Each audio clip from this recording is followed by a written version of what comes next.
This time we go back to the late 17th century for the Glorious Revolution, as seen through the wooden eyes of a tree that's seen it all.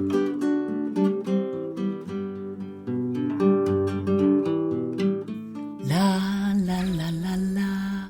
Oh, such a beautiful day. It's so easy to get distracted when the swifts are darting in and out of the church eaves and my branches are bathed in the warmth of the sun. Ah, glorious. Now, where were we in this marvellous account of my amazing life? Ah, yes, so the Restoration is now a distant memory, and we are back to the comings and goings of hereditary kings and queens and religious intolerance for anything other than the thing you happen to believe in. Yeah. Well, this time Catholics are out and the Protestants are well and truly established as the ruling class religion. We here are all getting along with this idea more or less when in 1685 Charles II dies and James II becomes king. All well and good, you might think, except he marries a French woman and becomes, oh boy, a Catholic. Well, down here in this part of Wiltshire, we remain pretty loyal to King James, I can tell you that. And we did resist the idea that Charles II's illegitimate and Protestant son, the Duke of Monmouth, should usurp him. Makes me think Monmouth Road, just above Church Street here. Now, why did we name it Monmouth Road? The Duke, anyhow, loses his head, and frankly, we are all collectively breathing a sigh of relief. Catastrophe averted. But it was so short-lived. Can you believe it? By 1688, the ruler of Holland, William of Orange, strange name, lands on the Devon coast, and after a few skirmishes with James II's soldiers, notably one near Wincanton on what is now the A303, and a bit too close for comfort for Tisburgers, he is invited by the House of Lords to become king and save England from Catholicism.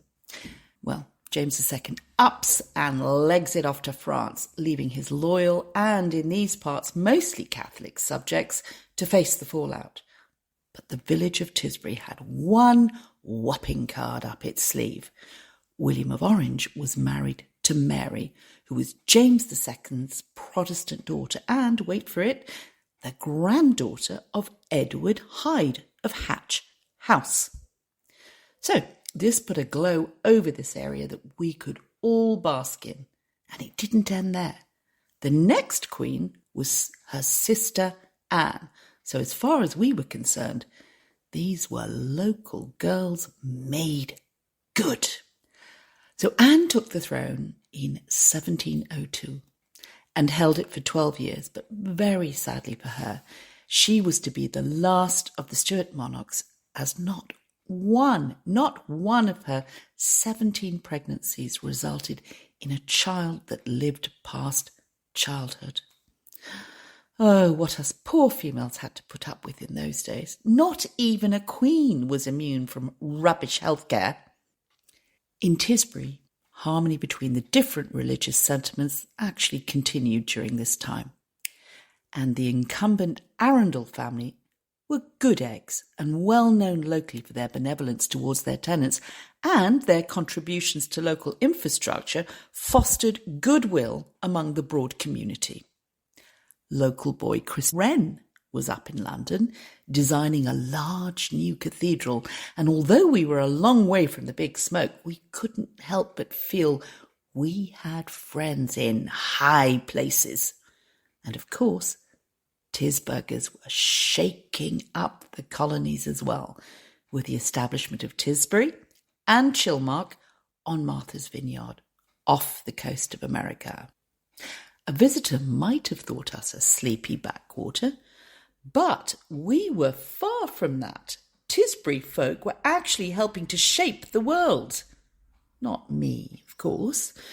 I just stood here. I am, after all, a tree. Next time, the Georgians.